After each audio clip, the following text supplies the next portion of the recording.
Brawer Rabbi Ira, I've known Ira a long time, probably 40 years or more.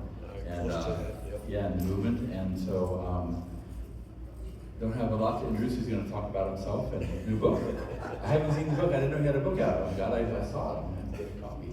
And so hope you will be blessed. And Ira's going to share his testimony and about your book and all the information. And trust that it will all begin and will be a blessing to you all. All right. Thanks, JB. Yes, thank you. Thank you for coming. And I know there's some other really good classes at the same time, so I thought, they put me with, anyway. But thank you all for coming. So it's really honored. I'm honored that you all chose to be here for this session. And obviously the title of the session is the title of the book, which obviously draws some attention. Anyone here ever wrote a book? Any book writers, authors in the process? All right, good. So I'll give you a little background of how it came about. It was about 25 years ago, and I was sitting in the audience. We had gone to a service at this church. This was, I can't remember where, Tampa or someplace. And the guy speaking, and I don't even know what the context of the message was, but he said, if you're here today and God has spoken to you about writing a book, stand up. And before I knew what I was doing, I stood up. And Gloria was with me, my wife. And she looked at me, you gonna write a book? And I guess so, I don't know. And here we are 25 years later, right? God has a timing for everything, right? And so about 2 years ago, 2.5 years ago, I was watching a guy that I follow, and he had a guest on a YouTube video, YouTube podcast. And there was this lady, and she has a company that helps fledgling authors. And she was offering a free webinar to talk about what they do, her company. So I signed up for that, and then in the webinar she talked about how difficult and why most people don't ever write a book, and that is because they don't know how to start, and they don't know what to do to just get started. And a lot of people have great ideas for books, but they never follow through, and that was me. Because even though it was 25 years earlier, from time to time I'd always think about that moment where I stood up and said before the Lord that, yeah, I'm going to write a book, but how do you start, what's going to be about, and so on. But in the intervening 25 years, if I had written it back then, the intervening 25 years wouldn't have happened, obviously. And a lot of the story wouldn't have taken place yet. So therefore, God has timing for everything. So having watched her the video or the webinar, and then she offered a free individual session, and she dealt with a lot of believing people, conservative, political, religious, and so on. So that was kind of her niche as far as publishing and helping authors and so on. So we kind of connected, and I told her just briefly my story, and she was like, huh? And she said, yeah, you've got the makings of a book. I said, okay. So started down the path with her, and it was different components, so I won't go into all the details, but it was just breaking it down step by step. And when she broke it down step by step, it was in a group, Zoom call once a week, and there were assignments, and just get your ideas on paper. Don't worry about grammar. Don't worry about chronology or anything like that. Just start getting your ideas down. Start writing. So I did, and then set a certain goal. How many words a day? How much time a day? Just certain very specific, tasks to start working on and embracing. So started doing that, and we, about 6 months later, had the first draft. And then went forward from there. And it took about another, almost a year until it got published. So it got published December last year. And it's on Amazon and so on. So the title, Atheist, Drug Dealer, and Rabbi. That's me. So there's a couple of reasons why I wanted to write this book. And again, if you'd asked me 25 years ago when I stood up at that moment, what's the book about? I wouldn't know, really. But I would say there's two main reasons. One is that I wanted future generations of my offspring to know the family, some of the family history. I'm going to share a little bit of that in a moment. And so for my kids and grandkids and their children and so on, that know the testimony of not just my testimony, but how we came about, how we got to where we are as a family, door to door, generation to generation, which obviously is a very important value in Jewish life. Right? And I was just reading Psalms this morning, Psalm 48. I mean, it's all throughout the Psalms, but Psalm 48 was David's talking about generation, declare his praises to the next generation. And that's what we're called to do, as not just as Jews, but as followers of Yeshua, for sure. The other reason I wrote the book is because after running it by this lady, the publisher and coach and all that, you've got an incredible testimony, you've got encouragement for people, to others, to see what Jesus, what Yeshua can do in a person's life. And so it's not so much about me at all, it's about him and about what he can do with someone like me, and someone like you, and someone like anyone. Right? And so getting started was the biggest part. And so once I got started, once I had the coaching and the classes getting rolling, and it just went from there. And so a few things that went into this had to do with family background. So I have some cousins that live in Israel that were actually my mom's cousins, but I see them when we go. We were going to Israel quite a bit before COVID, and spending some time there. I'll get into that as the reason why as well. But every time we go, we'd meet with these two cousins. They're two brothers. Yossi and Menachem, and they're different as day and night. And they're a little bit older than me. They were my mom's first cousins, but they were the youngest of her generation. My mom was the oldest of that generation. And the way they got there is my grandmother, my mom's mom, was the oldest of 5. And in the 1920s, this was in Poland, her siblings, 3 of them, went to Israel, which was then, of course, called Palestine. And so their offspring, or these cousins that now we go see and have coffee with them and their wives, 2 brothers and their 2 wives. So they're in their 80s. So we're there, the last time we were there, we're sitting there having coffee, and they were telling me about another cousin that lives in Israel that I'd never met, that was had done a genealogy or a study on family line.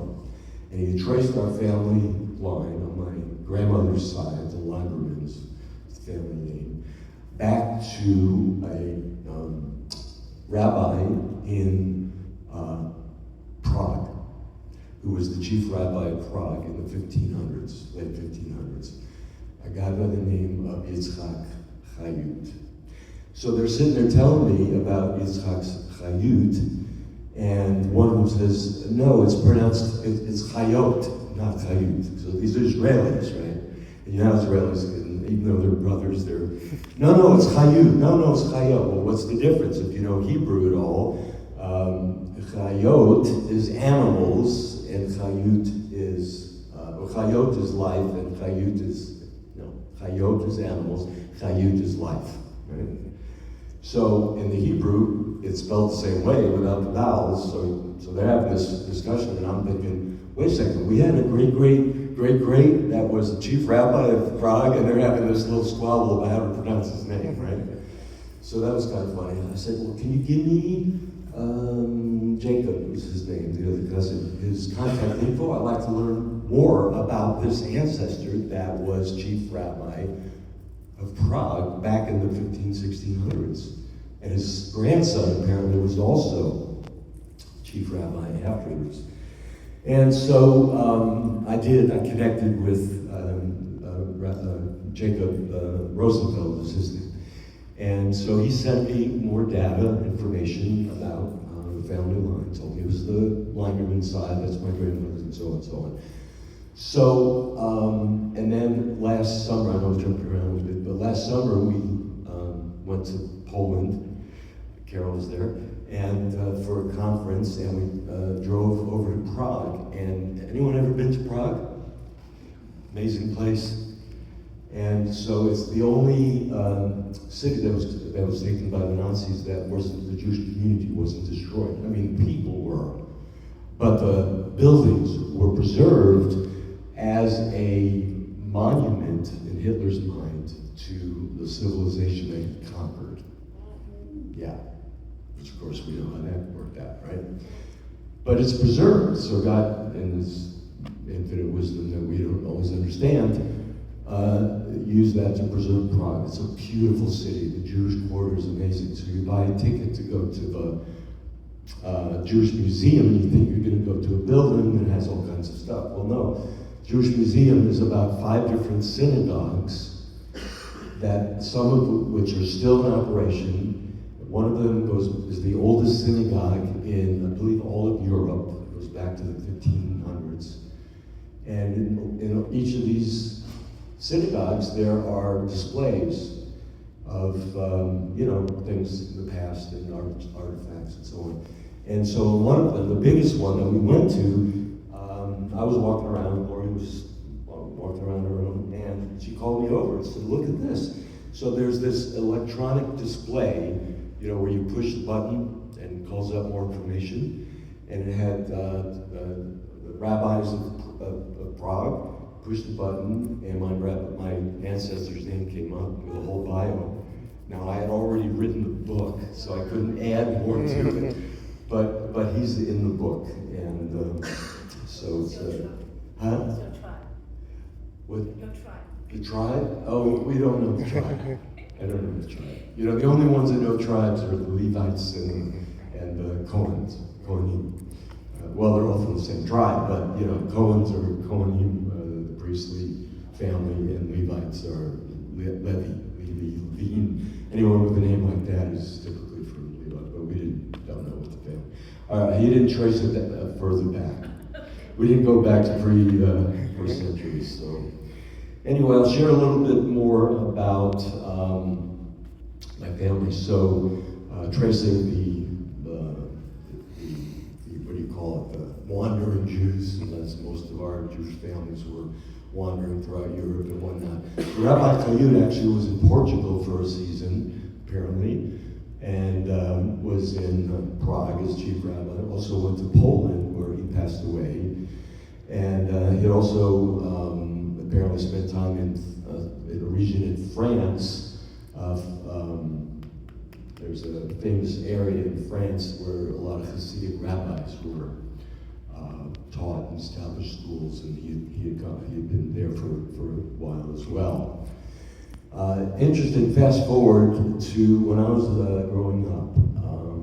My grandmother, the one that I mentioned, would always say that we came from a long line of rabbis. And it was kind of a joke, yeah, sure, right. And it turns out she was right. Amazing, so you never know. And so the family, migrated around, ended up in Poland, Krakow, actually. But before that, some of them were in Lvov, which was called Lemberg. I don't even know where Lvov is. It's in western Ukraine now. But during there was a period of time in the early 1900s after World War I where Poland conquered Western Ukraine. So now it's back to Ukraine.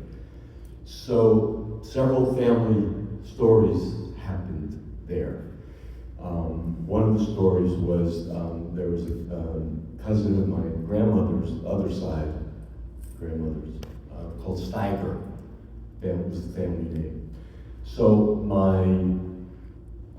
this particular cousin, his name was Stanislav Steiger, was a law student in Lvov. And in 1922,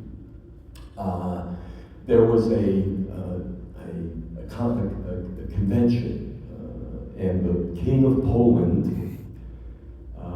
did a parade through the streets of Lvov. Now, mind you, Western Ukraine, okay, but it's technically Poland, but all the people are Ukrainian, and there was conflict going on all the time. So there was an assassination attempt. There was a bomb thrown at the president, or king, I think it was the king of Poland. And innocent bystander was this cousin. And some woman accused him as a witness of throwing the bomb. He was arrested, spent 15 months in jail, and faced two jury trials. Well, one trial by judges, and another by jury. The first one, if he'd have been convicted, would have been executed. One judge said no, and so he stayed in prison for 15 months while the thing unfolded. But the reason I bring it up, and the reason I put it in the book, is because it triggered a wave of anti-Semitism, similar to what had happened only 20 years earlier in France. Anyone know what happened 20 years earlier in France? Oh, they burned them in the synagogue? Huh? Burned them in the synagogue? The Dreyfus Affair. The Dreyfus Affair. Okay. Dreyfus Affair was a Jewish French officer was accused of treason, of giving secrets to the Germans, was falsely accused, was a big scandal, rise of anti-Semitism. As a result of that incident is when Theodor Herzl, who was a secular Jew, a reporter for a Viennese newspaper, was covering the event and saw this rise of anti-Semitism, and that was the birth of the modern Zionist movement. He was the father of modern Zionism. So this happened 20 years later, and it was later called the Steiger Affair, similar to the Dreyfus Affair. So that was a cousin. Just one other family story. After World War I, the family immigrated, both sides, my dad's family and my mom's family. So what the story I just told you was my dad's side. My dad's side, my grandfather fought World War I. Both my grandfathers fought in World War I for the Kaiser. Okay? So and they all moved to out of Poland after World War I. So my dad's family moved to Vienna, Austria.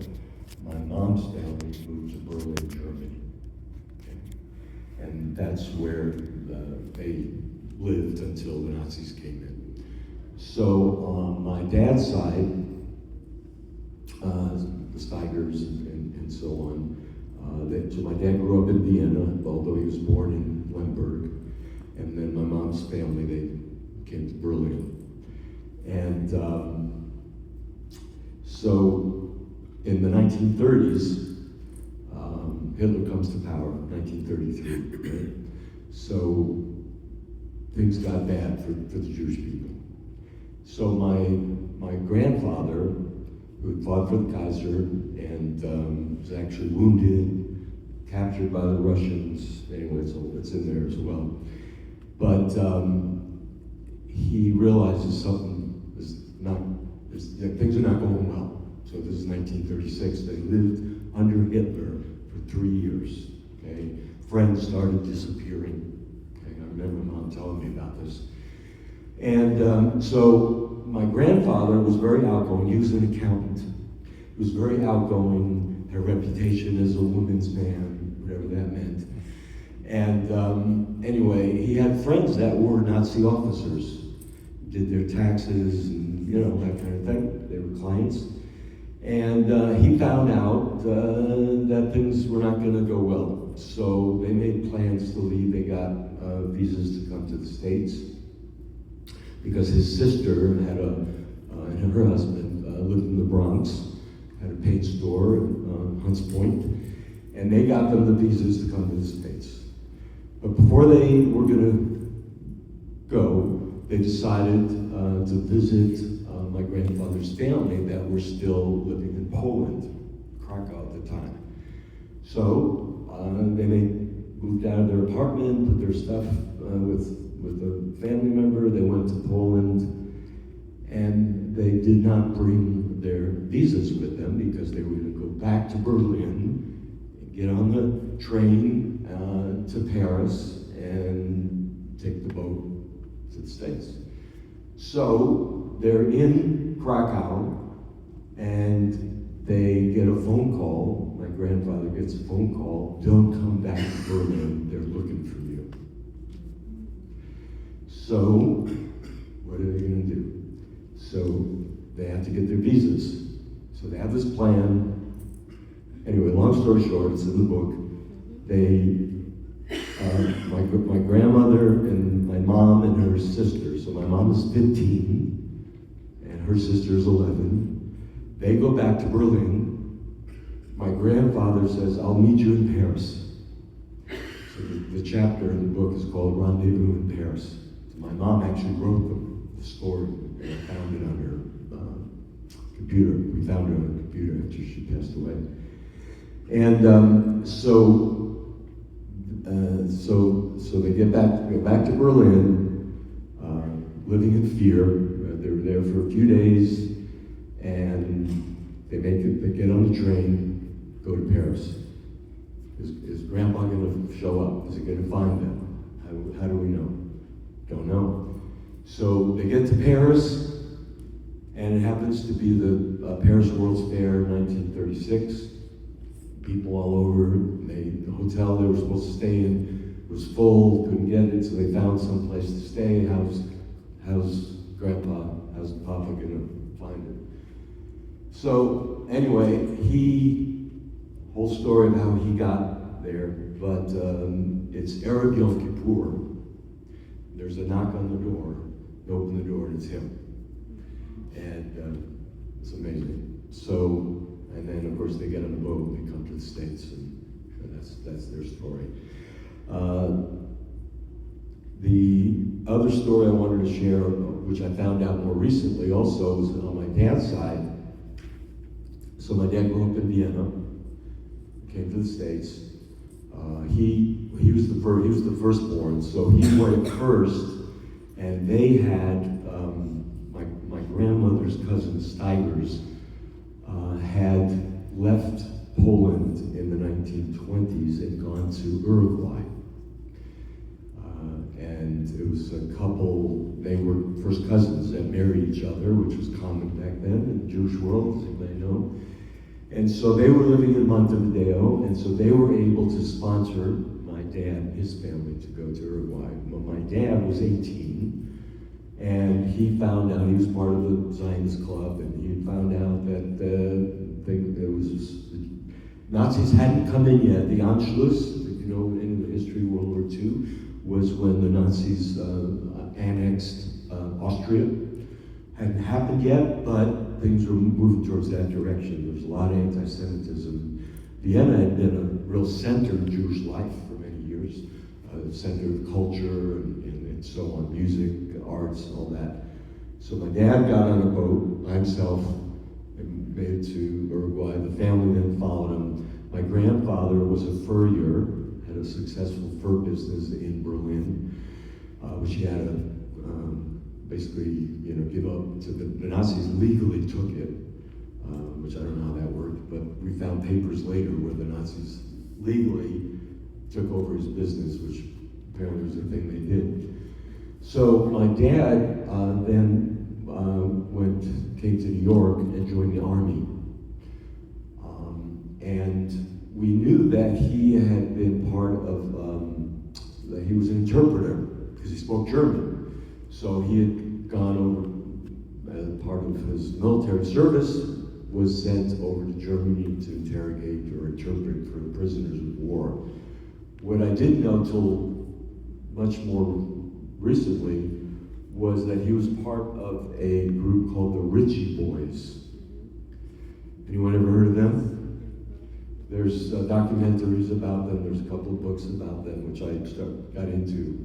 So the Ritchie Boys were named after Camp Ritchie, which was in Maryland, which was a training, it was a very secretive military unit that was assembled with recruits that were German-speaking young men that had immigrated, say, back in the 30s. So this is now 1941, the U.S. is in the war, 42. And so they brought together all these German-speaking young men and trained them in interrogation, espionage, and things like that, to send them back over to gather intelligence and so forth to help in the war effort. And as it turned out, according to many experts, the Ritchie Boys, the whole endeavor of the Ritchie Boys actually was able to shorten the war because they were able to get intelligence information by interrogating both prisoners of war, but also civilians, but not just the language part, but the cultural understanding when they could tell when they're lying, when they're making up stories, and they had to study all the German languages and all this stuff. So I found out that my dad was part of that, and he was actually, what they did is after they got trained, they were assigned to different combat units, and were actually he experienced one combat towards the end of the war. And anyway, so that's a little bit about family background. I was raised, obviously, in the post-Holocaust time, a lot of anti-Semitism.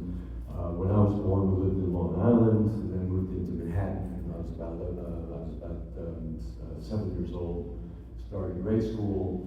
They sent me to yeshiva. We weren't particularly religious, Orthodox, although we had, grandparents and ancestors, they were Orthodox and so on, but, they were more modern, because, from Germany, and German Jews, and Austrian, there's a whole culture of German Jews that is also, I wrote about it, the Yankees. You were familiar with that term? Yankees are German Jews, anyway, and it's kind of a slightly derogatory term. Because they're seen as more arrogant and more, superior. We feel like we're superior to the Polish Jews that are, from Stettles, and even though our ancestors came from Stettles too, but, one generation removed. But anyway, so because they didn't want me to go to public school, they were afraid of and perhaps anti-Semitism in public schools and so on. So this is like in the mid-50s. So they sent me to yeshiva. And I went to an Orthodox yeshiva, going to synagogue every Shabbat, learning the Torah, learning Hebrew, which I'm really grateful for now, and after coming to faith, and a lot of that stayed with me, and was able to integrate that into training to be a rabbi and so on. So I grew up, then we moved to the city, and grew up in the Upper West Side of Manhattan, which today, you say Upper West Side, people go, oh, you must have been, wealthy. No, back then it was not like that. It was just a neighborhood in New York. Anyone from New York here? Nobody from New York here? Really? Okay. Surprised. Anyway, so New York, Manhattan, Brooklyn, a lot of Jews grew up in Brooklyn.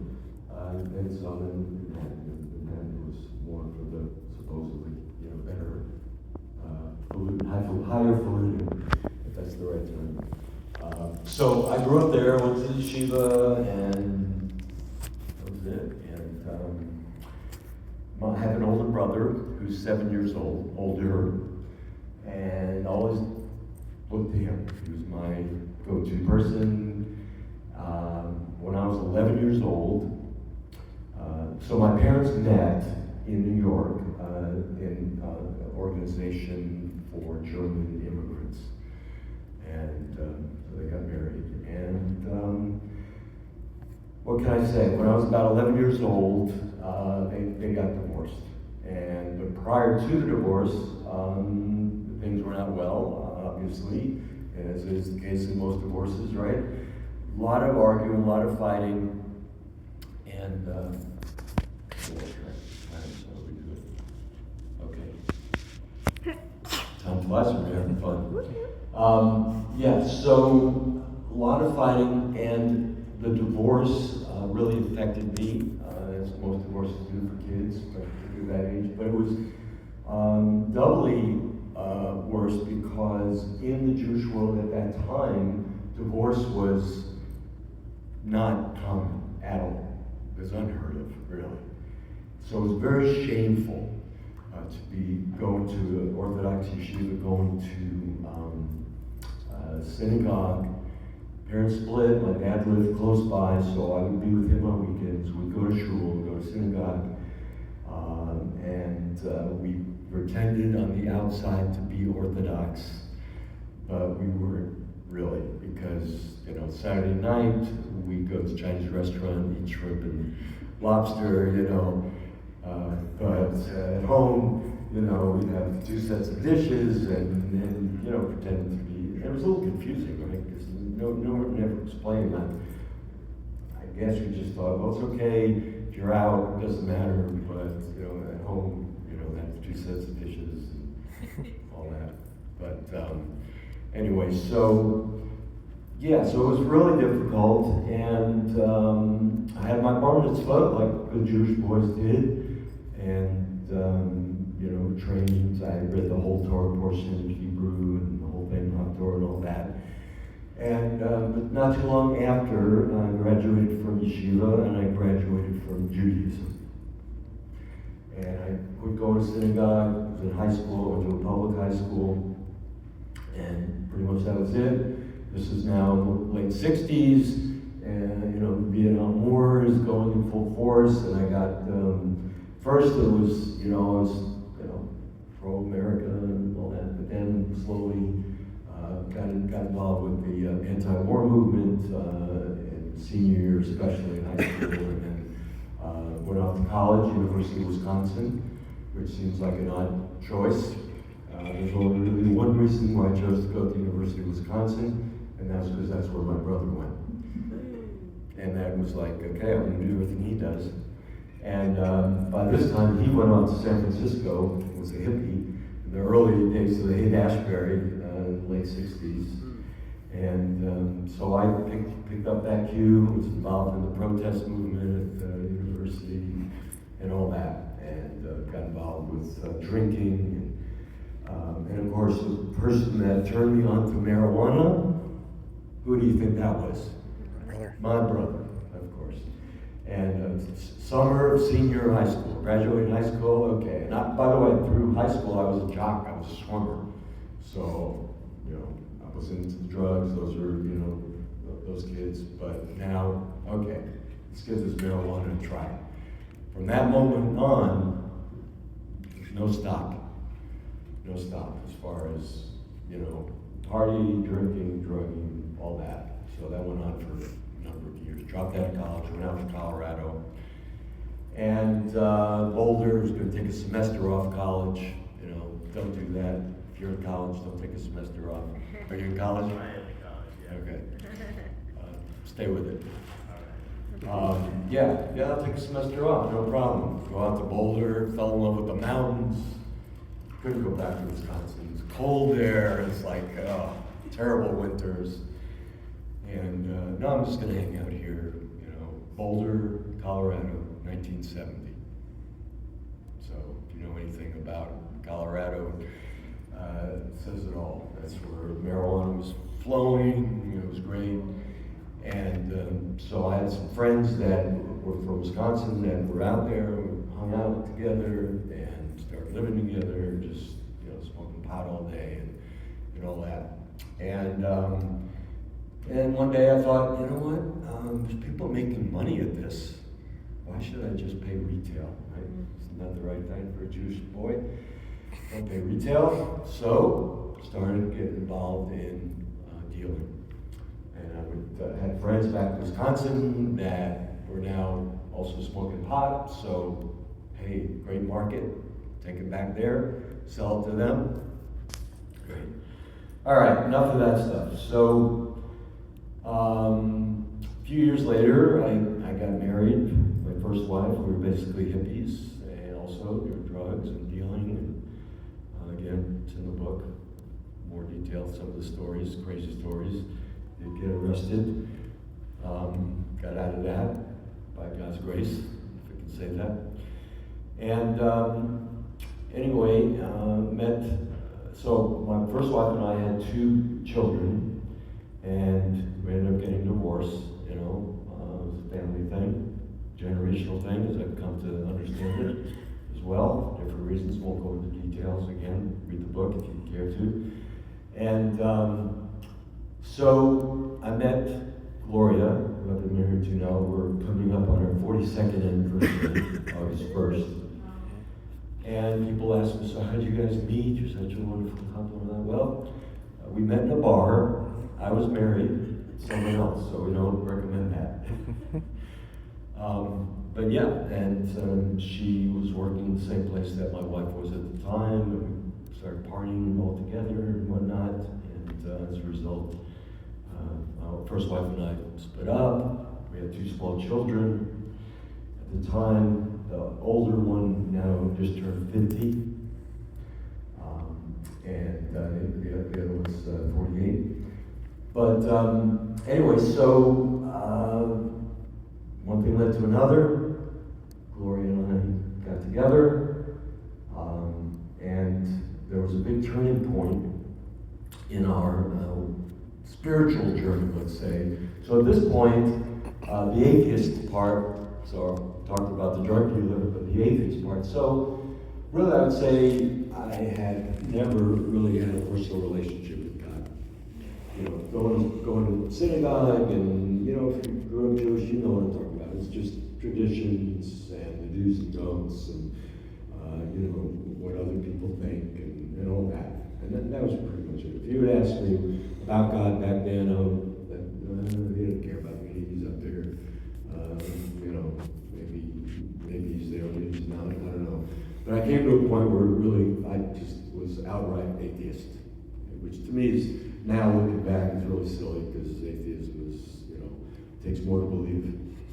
It takes more faith to believe that there is no God than to believe that there is a God. But you all know that. So, but that went on for quite a while. And so we came to a point in our relationship, before Gloria and I got married, that she actually had we were both doing drugs and drinking and all that. There was an intervention. She went through alcohol treatment, and I went as a concerned person. We were living together, not married yet. And so during that week of family week of the treatment center, sit down with a counselor and talk about your own habits and whatnot. And you know, if you know anything about the 12-step program, it's God as you understand, right? Higher power and all that. And I was like, I just don't get this higher power stuff. I don't believe in God. She said, well, can you believe in something outside of yourself? And I said, I don't know, like what? She said, she looked out the window, like a tree. Can you believe it? The tree is outside of, I know it sounds so silly right now, even talking about it. And I thought, okay, I can believe in the tree, okay. So I think there's a chapter called something like that, Believing in the Tree. And so that was a turning point, because it was like God used that moment to open a door for me. It was like one step in the direction of faith, as opposed to where I was. And so we started getting involved in the AA program, and AA and Al-Anon and all that. And it was good. And Gloria started going back to church, because she was raised Southern Baptist and had fallen away. It was all hellfire and brimstone, I guess. It was the Baptist church. And she fell away and got into drugs and all that. And of course I wasn't interested, but she started going back because that was her coming back to her spiritual life and whatnot. And she comes home in the house one day and says, so we got married, by the way, in 1982. And neither one of us were believers at this point, but we were sober and clean and all that. And I had a friend who was a Unitarian pastor, and asked him to marry us under one condition, and that condition was that God was not mentioned in the wedding. And he said, being a good universalist, I guess, he said, okay, no problem. So we had this great wedding, no alcohol, no God. Pretty boring wedding, right? But anyway, so that began, and then about 6 months later, Gloria comes in the house and announces to me that she's born again. What was that? The only thing I knew about born again was I remember that Jimmy Carter did a Playboy interview, and not too long before that, where he talked about being born again. Right? That's the only time I ever heard that expression. And she said, I accepted Jesus. Okay, do we have to get divorced? Or, I don't know. And I thought, okay, well, you're a Gentile, that's what Gentiles do, but don't bother me with that Jesus stuff. And that was it. So, obviously, things changed, and I won't go into all the details, but it took a couple of years. And it's interesting that it was on Yom Kippur, 1984, we went to a Messianic congregation. We lived in Estes Park, Colorado, and there was a Messianic congregation in Denver that had been started by a man named Eliezer Urbach. Anybody know that name? I know you do. And he had come and spoken at the Baptist church in Estes Park because that church supported him as a missionary in Denver. Him and Sarah, they used to go to the airport. Remember, Jamie? They used to go to the airport in Denver and give out tracts. And Eliezer was a Holocaust survivor, had a long white beard, spoke with a very thick accent. And when he spoke at the church, Gloria went that night. She went up, ran up to him after the service. She had never met. She grew up in a small town in Mississippi. I think she knew one Jewish family, maybe, but certainly no Jewish believer. So this is the first Jewish believer in Yeshua she'd ever met. She's all excited, runs up to him. My husband's Jewish, can you come home and do something and talk to him? Oh, what's his name? We'll pray for him. So she was like, that's all you can do is pray for him? So about 6 months later, we went down. I called him up, talked about it was Yom Kippur. I wanted to go somewhere, to synagogue or someplace for the holidays, and we ended up going there. So that night, I gave my heart to Yeshua on the way home from the service. And in retrospect, I think about that night of Yom Kippur, 50, how many years earlier, that night when my grandfather showed up at the hotel, and they were able to escape, get on the boat. And so there's a theme in the book that I really felt was important, and that is the redemptive story. You know, how God preserved our family, and to bring me to a place of faith in Yeshua. And so, it just went off from there. Came to faith. Then God called us to come to Florida and start a congregation, and we came in 1990. And in 90, that also is a whole interesting story of God just putting people together. I was arrested in 1989 in an Operation Rescue at a Denver abortion clinic, and along with about 40 other people. We spent the night worshiping in jail, and they put us in a place where all the cells were open, and it was a big open area, so we were able to just hang out together. While I was there, I met a guy who was partners with a guy I had met a couple of years earlier in a ministry in Denver, a guy named Tom Trento, and he said, oh yeah, Tom moved to Delray Beach, Florida, and we were just getting ready to move, not really knowing anyone down here, down South Florida, and so when down there, I got connected with Tom. He's still there. He's still a friend. 35 years later, and it's just that moment of meeting this guy in jail, of all places. And so anyway, the book is available on Amazon. I have a few copies here if anyone is interested. Any questions? Yes? So your mom's sister is your Aunt Anita? No. My mom's sister, so Anita is my dad's sister, yeah. Okay. So my dad was the oldest of three, and so it was my dad, Walter, and Anita. Anita was the youngest. And then my mom's sister, Gizzy, she married a guy that was studying to be an opera singer, but he didn't make it an opera singer, so he became a cantor. Oh. And they became Orthodox out in Queens, an Orthodox synagogue. Another question. So have you ever talked to your older brother about the fact that you kind of felt like he was your guide and that you were following in his footsteps, that you looked to him for so many cues? Because I feel like, knowing you personally, like now you would never follow in his footsteps. Right. That's a really good question. So my brother, so right after we came to faith, right after I came to faith in October '84, my dad passed away a month later.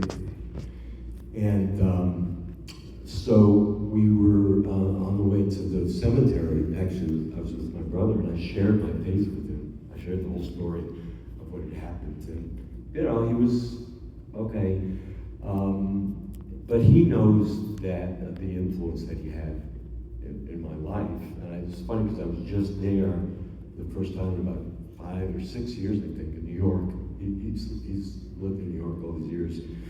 And he's as opposite of I am as could be, without going into all the details, he is an atheist still. He's super liberal and politically and every way. And but we still, as long as we stay away from, what they say, religion and politics, right? We're okay. We love each other, and so I'm not sure that I explicitly, but I know he knows that he had been a kind of a protector for me, and somewhat of a role model, whether good or bad, growing up.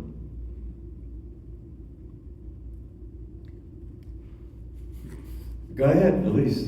So what about your parents? Like when they got divorced and, culturally in the Orthodox community, like, did you ever see where they were having a hard time, or how they were reacting in regards to like the social norms and getting divorced?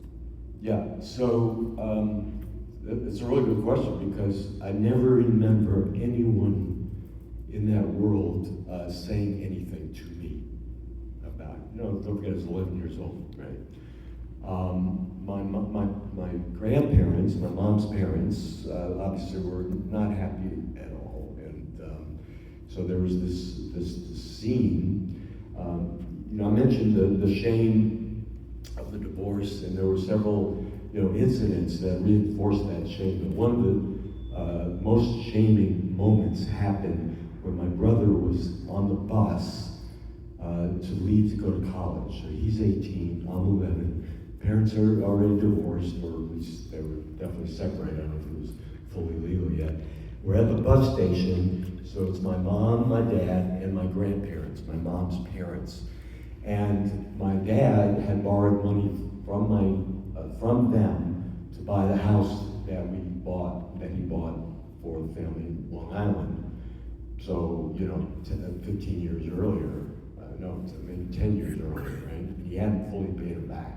So they get into this argument at the bus station in public, and I'm standing here. And I can remember just kind of backing up away because I was so embarrassed. Now, I've since gotten a lot of healing through the ministry that we got trained in restoring the foundations, that we had to go through our own healing for it. Long answer to the question, and that is that my grandparents were very unhappy about the divorce, even though they were unhappy with my dad for the money thing. But my mom, then not too long after, married a Puerto Rican guy from the Bronx. No offense, Jeremiah, but Jeremiah's kind of Puerto Rican. But who was a great guy. He was quite a bit younger than my mom. He was Catholic, and but he was, skin color was not didn't fit with the Ashkenazi religious things. So they were not happy with that fact that she married a Gentile. That was another shaming thing. Because my brother and I would go out and visit my grandparents. They lived in Queens, and we were in New York, and they would, my grandmother especially, would talk about how terrible it is, and all that. So yeah, so that part, the family part, was the hardest part, more than what others like in the synagogue or whatever. That almost always is, but what about your bar mitzvah then? Yeah, so my bar mitzvah, that's also a good question. So I have the bar mitzvah at the synagogue, and of course the tradition is to have a big party, after. So what happened is my mom had a party, a small party in our apartment after the service, and then my dad had a bigger deal at the hotel, at I can't remember, the hotel I think it was, Were the grandparents still alive? The grandparents were still alive. And there? Yes. So my dad's parents came, but my mom's parents wouldn't. So it was separate parties. Was she already married? Remarried? She was, wow, that's 13, 16, 3. I don't know if she was married yet, Okay. but they were together. Yeah. Oh, you asked good questions there. I can relate to Sorry. some of this. How bad were you? Yes, ma'am.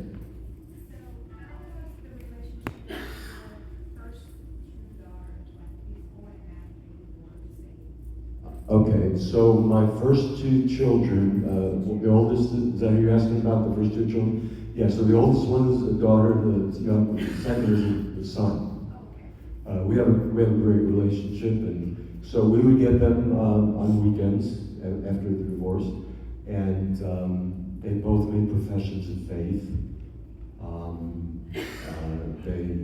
Like I said, the oldest is 50.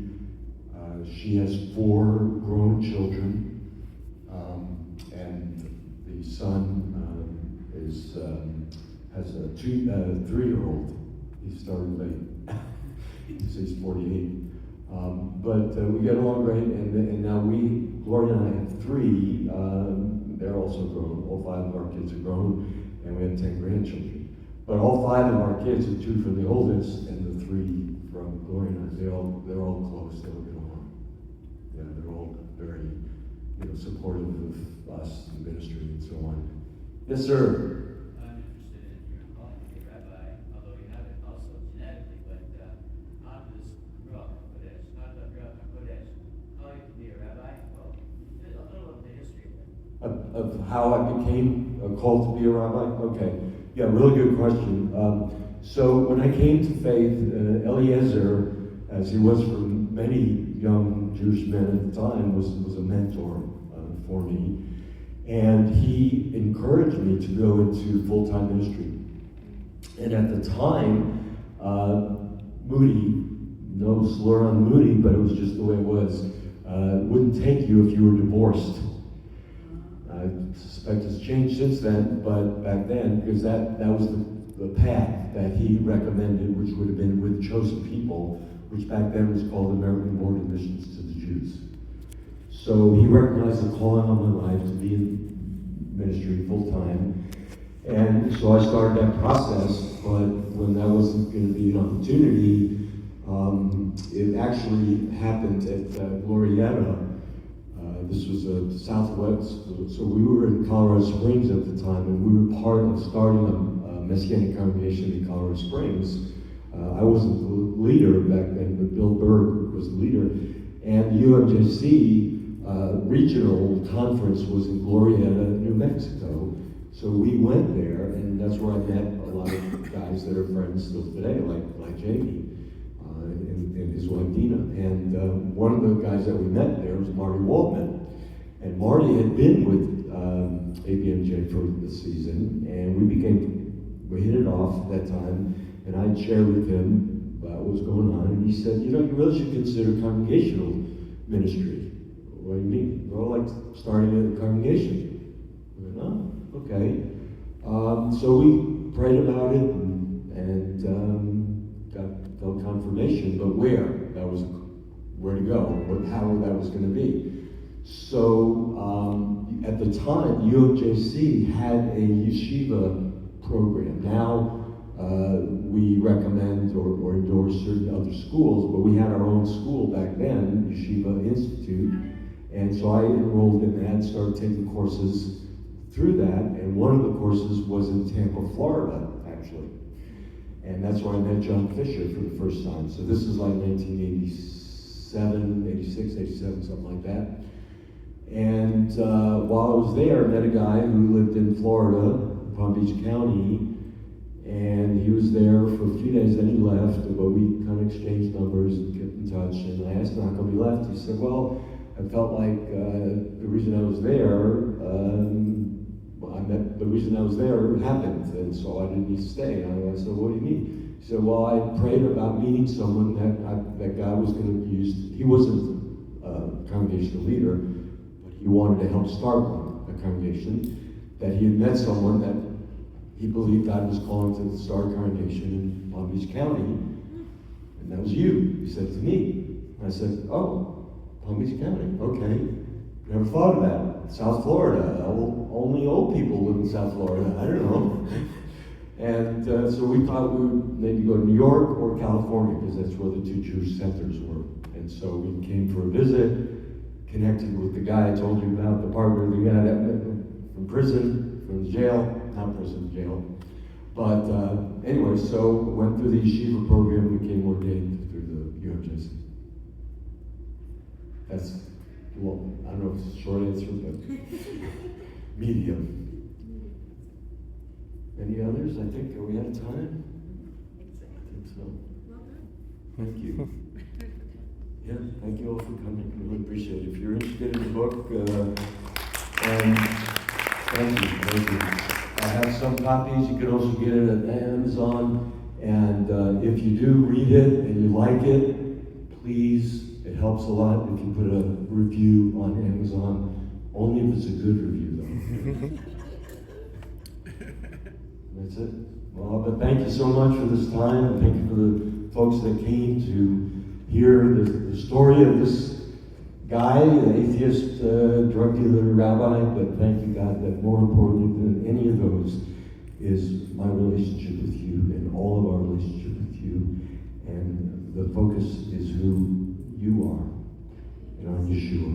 So if this draws anyone closer to you, whether those here, those that may listen, or those that may read the book, God, may you open the door to their hearts in Yeshua's name. Amen. Thank you.